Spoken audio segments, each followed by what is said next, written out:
پورا حال شور و غل، تالیوں، ہلڑ بازی اور ہلے گلے سے شور مچانے لگا۔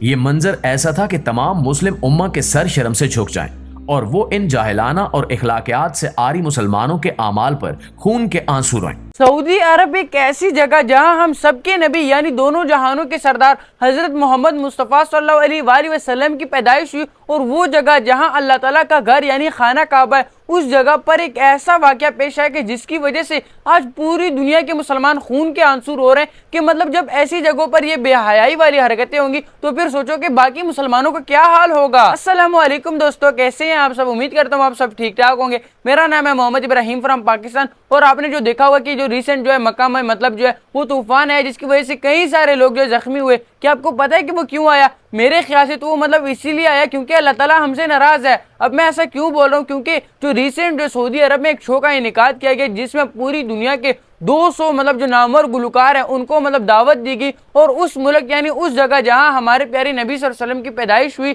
اور وہ مطلب وہ ملک ہے جس سے مسلمانوں کا اور مطلب اسلام کا قلعہ سمجھا جاتا ہے، وہاں پر انہیں دعوت دی گئی اور انہوں نے وہ تمام کام کیے جو اللہ تعالیٰ کی غضب کو دعوت دیتے ہیں۔ لیکن وہاں جو ایک نامور گلوکارہ تھی جس کا نام اگلے ازلیہ کے پتہ نہیں اس طرح کا کچھ نام ہے، مجھے تو ویسے اس کا نام بھی نہیں آتا، وہ مطلب سٹیج پہ جو ڈانس کر رہی تھی نشے میں دھن، اللہ تعالیٰ نے اس سے بڑے سٹیج پر ہی جو ہے مطلب عبرت کا نشان بنا دیا، اور اب اس ویڈیو کو سوشل میڈیا پہ خوب شیئر کیا جا رہا ہے۔ سو دیکھتے ہیں کہ مطلب سعودی حکومت جو ہے کیا وہ بھی اس معاملے میں جو انڈلج ہے یا نہیں، اگر نہیں ہے تو پھر ابھی تک انہوں نے کوئی ایکشن کیوں نہیں لیا؟ تو یہ ویڈیو مجھے اور آپ کو اور اسپیشلی تمام مسلمانوں کو تو ضرور دیکھنی چاہیے تاکہ ہمیں بھی پتہ چل سکے کہ یار آج کل دنیا میں کیا ہو رہا ہے، اور پھر جو ہے وہ سعودی حکومت نے مطلب اس پہ کوئی ایکشن کیوں نہیں لیا، کیونکہ یہ مطلب ایک مقدس جگہ پر اتنا بے حیائی کا کام کیا گیا۔ سو دیکھتے ہیں کہ معاملے کی اصل حقیقت کیا ہے اور پھر ابھی تک جو ہے اس پر کوئی ایکشن کیوں نہیں لیا گیا۔ وہ جو ابھی مطلب وہ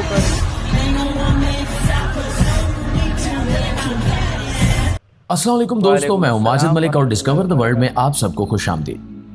دوستو، اللہ تعالیٰ نے جب بنی نوع انسان کو تخلیق کیا اور اس کے اندر روح پھونکنے کا ارادہ کیا تو یہ کام شیطان ملعون کو ایک آنکھ نہ بھایا۔ انسان کی تکریم اور عزت ہوتے دیکھ کر حسد نے اس کو یرغمال بنا لیا۔ تکبر میں کھو کر اس نے آدم کے سامنے جھکنے اور سجدہ ریز ہونے سے انکار کیا۔ اس سرکشی اور حکم عدولی کی بدولت وہ خدا کے غضب کا حقدار بنا۔ لیکن اس نے اللہ کے سامنے ایک چیلنج رکھ دیا، اور وہ یہ تھا کہ اس کو قیامت کے دن تک مہلت دی جائے تاکہ وہ اللہ کی تخلیق میں شر اور فساد برپا کر سکے۔ اللہ تعالیٰ نے اس چیلنج کو قبول کیا اور کہا کہ میرے برگزیدہ تقوی رکھنے والے پرہیزگار عبادت گزار اور اللہ کا خوف دل میں رکھنے والے کبھی اس کی باتوں میں نہیں آئیں گے۔ بس پھر وہ دن تھا اور آج کا دن ہے کہ حق اور باطل کی کشمکش آپس میں جاری ہے۔ دور فتن کے متعلق آپ صلی اللہ علیہ وآلہ وسلم کی ایک حدیث ہے جس کا مفہوم کچھ یوں ہے کہ قیامت سے پہلے دین پر چلنا ابلے ہوئے کوئلے منہ میں ڈالنے کے مترادف ہوگا۔ لہٰذا اگر دیکھا جائے تو کچھ یہی حالات آج کی امت مسلمہ کے ساتھ درپیش ہیں، جس نے دین کی تعلیمات کو چھوڑ دیا اور اغیار کی سوچ و فکر اور نظریے کو اپنا اوڑھنا بچھانا بنا لیا ہے۔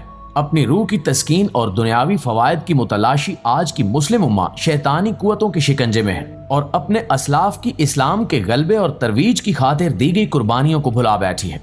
آپ سعودی عرب کے فرما روا محمد بن سلمان کو ہی دیکھ لیں، جس نے بادشاہت کی کرسی پر بیٹھتے ہی اس بات کا عزم کیا کہ وہ سعودی مملکت کو وین 2023 کے تناظر میں جدید اور مغربی طرز پر استوار کریں گے۔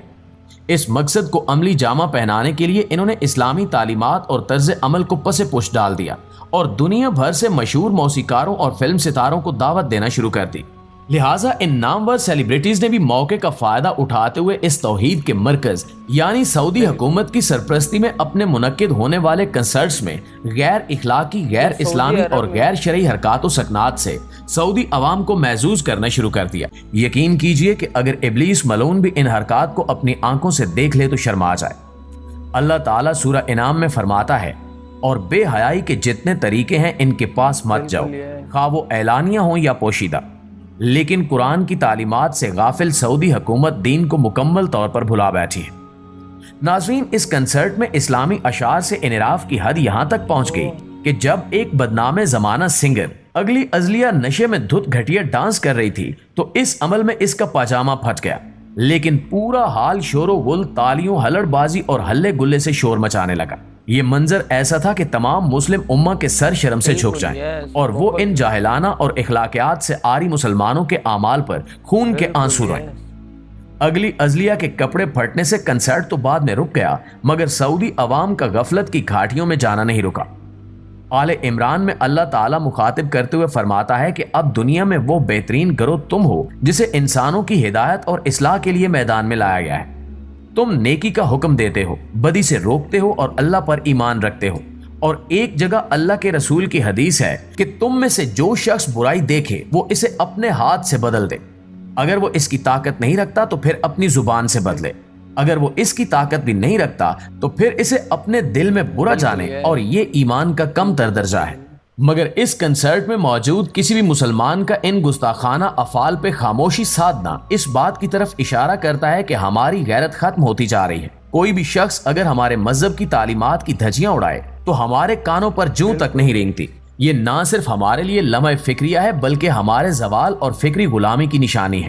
ہم اس ویڈیو کے ذریعے مسلمانوں کی کھوئی ہوئی غیرت جگانا چاہتے ہیں تاکہ وہ دین کے غلبے کے لیے جدوجہد کریں اور اپنے اسلاف کے بتائے ہوئے طور طریقوں پر عمل پیرا ہوں۔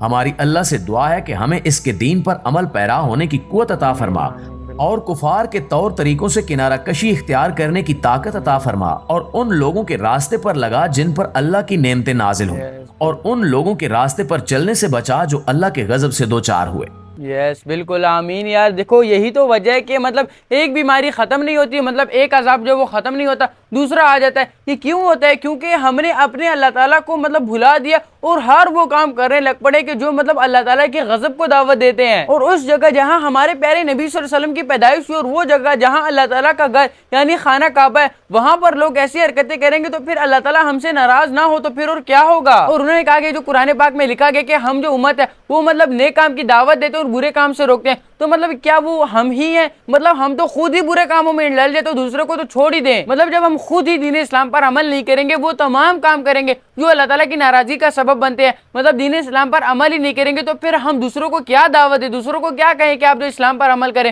وہ تو یہی کہیں گے نا کہ آپ جو پہلے خود تو عمل کر لو، پہلے خود تو اپنے دین اسلام کے بارے میں جان لو، پھر ہمیں نصیحت کرنا۔ اور یہ قرآن میں واضح ہے کہ مطلب جو شیطان ہے وہ ہمارا کھلا دشمن ہے اور وہ کبھی بھی نہیں چاہتا کہ ہم جو کسی اچھے راستے کی طرف جائیں، لیکن ہم نے پھر بھی مطلب اللہ تعالیٰ کی بات کو جب ماننا چھوڑ دیا، اور جو شیطان ہے جو ہمارا سب سے بڑا دشمن ہے ہم اس کی بات کو مان رہے ہیں اور زبان پہ کہہ رہے ہیں کہ ہم تو بہت بڑے مسلمان ہیں، ہم تو بہت اچھے مسلمان ہیں۔ مطلب جب سعودی عرب میں مطلب وہ جگہ جہاں مطلب جو کتنی مقدس جگہ ہے، جب وہاں پر ایسی حرکتیں ہوں گی تو پھر باقی لوگوں کا کیا حال ہوگا؟ تو اب ہم اللہ تعالیٰ سے دعا ہی کر سکتے ہیں کہ اللہ تعالیٰ مسلمانوں کو ہدایت دے اور ان تمام برے کاموں سے بچنے کی توفیق عطا فرمائے تاکہ اللہ تعالیٰ ہم سے راضی ہو سکے اور ہم دنیا و آخرت میں کامیاب و سرخرو ہو سکیں۔ سو کمنٹ باکس میں آمین ضرور لکھیے گا، اور اس واقعے کے بارے میں آپ کی کیا رائے ہے، اپنی قیمتی رائے کا اظہار بھی کمنٹ سیکشن میں ضرور کیجیے گا۔ میں ابھی چاہتا ہوں آپ سے اجازت، آپ اپنا اور اپنے گھر والوں کا ڈھیر سارا خیال رکھیے گا۔ ابھی کے لیے اللہ حافظ، ملتے ہیں نیکسٹ کسی انٹرسٹنگ اور انفارمیٹیو ویڈیو میں۔